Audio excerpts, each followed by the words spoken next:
નમસ્કાર દર્શક મિત્રો, હું નીતિન પટેલ. તમે જોઈ રહ્યા છો સમાચાર મેં આગળની જ. હવે જોઈએ આજના સમાચાર. મહેસાણા જિલ્લા પોલીસ વડા હિમાંશુ સોલંકીએ કડી પોલીસ સ્ટેશન ખાતે વાર્ષિક નિરીક્ષણ કર્યું હતું. આ નિરીક્ષણના ભાગરૂપે તેમણે લોક દરબાર યોજ્યો હતો, જેમાં નગરજનોએ ટ્રાફિક ચોરી અને રોમિયોગીરી જેવી સમસ્યાઓ અંગે રજૂઆતો કરી હતી. કડી પોલીસ સ્ટેશનના પીઆઈ એ.એન. સોલંકી દ્વારા તેમને ગાર્ડ ઓફ ઓનર આપવામાં આવ્યું હતું. ત્યારબાદ લોક દરબારનું આયોજન થયું હતું.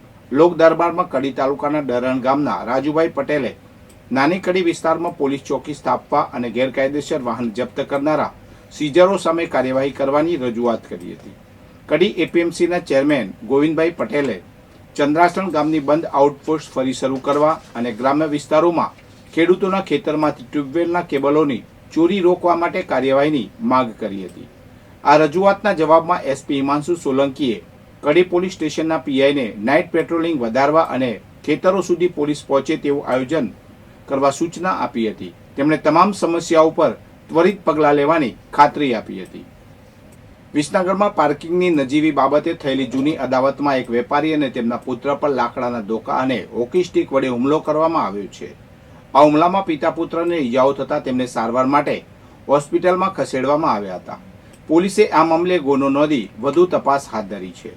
મહેસાણા રોડ ઉપર આવેલી ત્રિભુવન પાર્ક સોસાયટીમાં રહેતા હસમુખભાઈ પુરુષોત્તમભાઈ પટેલ વિસનગરના 3 દરવાજા પાસે ન્યૂ ખોડિયાલ સિલેક્શન નામની દુકાન ધરાવે છે. ગત તારીખ 25 ડિસેમ્બર 2025ના રોજ સાંજના સમયે રોહનજી અજમલજી ઠાકોર રહેવાસી આથમણોવાસ વિસનગર પોતાની મોટરસાયકલ હસમુખભાઈની દુકાન પાસે અડચણરૂપ રીતે પાર્ક કરી હતી. હસમુખભાઈએ રોહનજીને મોટરસાયકલ ખસેડવાનું કહેતા રોહને ગાળાગાળી કરી હતી. જોકે તે સમયે આસપાસના લોકો ભેગા થઈ જતા મામલો થાળે પડ્યો હતો. આ ઘટનાને કારણે બંને પક્ષો વચ્ચે જૂની અદાવત ઊભી થઈ હતી. આ જૂની અદાવત રાખીને 26 ડિસેમ્બર 2025ના રોજ રોહનજી ઠાકોર તેના 4 સાથીદારો સાથે લાકડાના ધોકાને હોકી સ્ટીક લઈને હસમુખભાઈની દુકાન પાસે ધસી આવ્યો હતો. ગેરકાયદેસર મંડળી રચીને આવેલા આ શખ્સોએ હસમુખભાઈ અને તેમના પુત્ર નીલ પર હુમલો કર્યો હતો. હુમલાખોરોએ હસમુખભાઈને પગના ભાગે અને નીલને ગળા અને છાતીના ભાગે ઈજાઓ પહોંચાડી હતી. હુમલા દરમિયાન આસપાસના લોકો છોડાવવા વચ્ચે પડતા આરોપીઓ ત્યાંથી ભાગી છૂટ્યા હતા. જતી વખતે આરોપીએ આજે તો બચી ગયા છો, પણ મોકો મળે જાનથી મારી નાખીશું તેવી ધમકી પણ આપી હતી.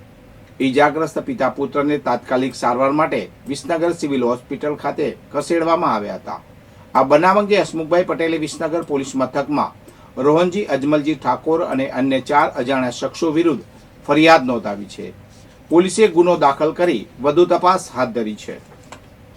ગાંધીનગર લોકલ ક્રાઇમ બ્રાન્ચ ટીમે માણસા પોલીસ સ્ટેશન વિસ્તારમાં પેટ્રોલિંગ દરમિયાન મળેલી બાતમીને આધારે ખડાત ગામે દરોડો પાડ્યો હતો. એક રહેણાંક મકાનની બાજુમાં આવેલા છાપરામાંથી લાકડા અને ઘઉંના ભૂસા નીચે સંતાડેલી 2,47,000ની કિંમતની અલગ અલગ બ્રાન્ડની દારૂની 888 નંગ બોટલો જપ્ત કરી ફરાર 2 બુટલેગરો વિરુદ્ધ કાયદેસરની કાર્યવાહી હાથ ધરી છે. ગાંધીનગરમાં ન્યૂ યરની ઉજવણી દરમિયાન દારૂની રેલમસેમ રોકવા લોકલ ક્રાઇમ બ્રાન્ચ દ્વારા જિલ્લામાં સઘન પેટ્રોલિંગ હાથ ધરવામાં આવ્યું છે.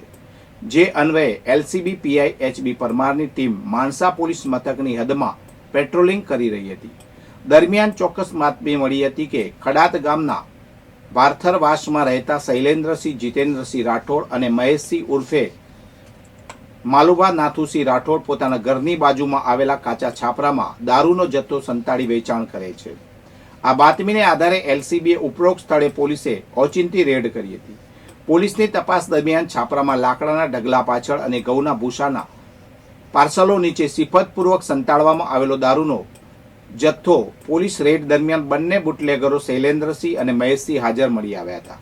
પોલીસે રૂપિયા 2.47 લાખનો દારૂનો તમામ મુદ્દામાલ કબજે કરી ફરાર આરોપીઓ વિરુદ્ધ પ્રોહિબિશન એક્ટની વિવિધ કલમો હેઠળ ગુનો નોંધી તેમની ધરપકડના ચક્રો ગતિમાન કર્યા છે. જોકે પોલીસ રેડ દરમિયાન બંને બુટલેગરો શૈલેન્દ્રસિંહ અને મહેશસિંહ હાજર મળી આવ્યા નહોતા. પોલીસે રૂપિયા 2.47 લાખનો દારૂનો તમામ મુદ્દામાલ કબજે કરી ફરાર આરોપીઓ વિરુદ્ધ પ્રોહિબિશન એક્ટની વિવિધ કલમો હેઠળ ગુનો નોંધી તેમની ધરપકડના ચક્રો ગતિમાન કર્યા છે.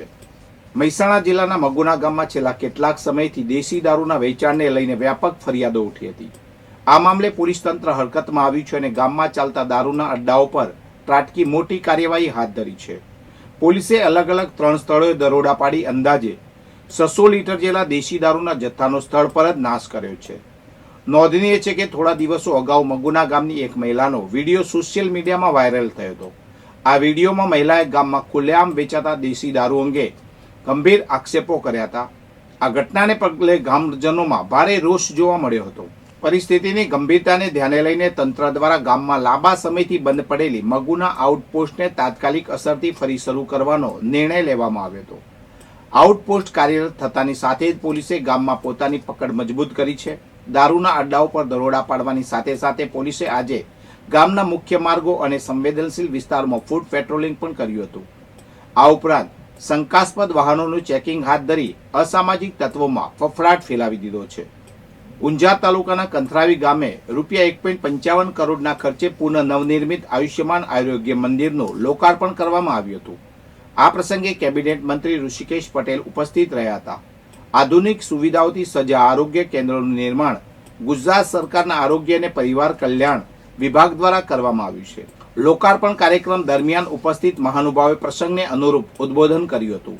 આ આરોગ્ય કેન્દ્ર કંથરાવી, નવાપુરા, પડી, સિંહી, સુણોક, ડાભી અને સુરતનગર સહિતના ગામોને આરોગ્ય સેવાઓ પૂરી પાડશે. આ ગામોના સરપંચો પણ કાર્યક્રમમાં હાજર રહ્યા હતા. કાર્યક્રમમાં કેબિનેટ મંત્રી ઋષિકેશ પટેલ ઉપરાંત મહેસાણાના સાંસદ હરિભાઈ પટેલ, ઊંઝાના ધારાસભ્ય કિરીટભાઈ પટેલ, ભાજપ પ્રવક્તા જયરાજસિંહ પરમાર, જિલ્લા આરોગ્ય અધિકારી ડોક્ટર ભરતભાઈ સોલંકી, ઊંઝા તાલુકા ભાજપ પ્રમુખ હર્ષદભાઈ પટેલ, ઊંઝા તાલુકા પંચાયત પ્રમુખ નિલેશભાઈ પટેલ અને ઊંઝા ટીડીઓ ડોક્ટર ભાર્ગવી વ્યાસ સહિત અનેક મહેમાનો અને ગ્રામજનો ઉપસ્થિત રહ્યા હતા. વધુ સમાચાર માટે જોતા રહો સમાચાર મેં આગે ન્યૂઝ. નમસ્કાર.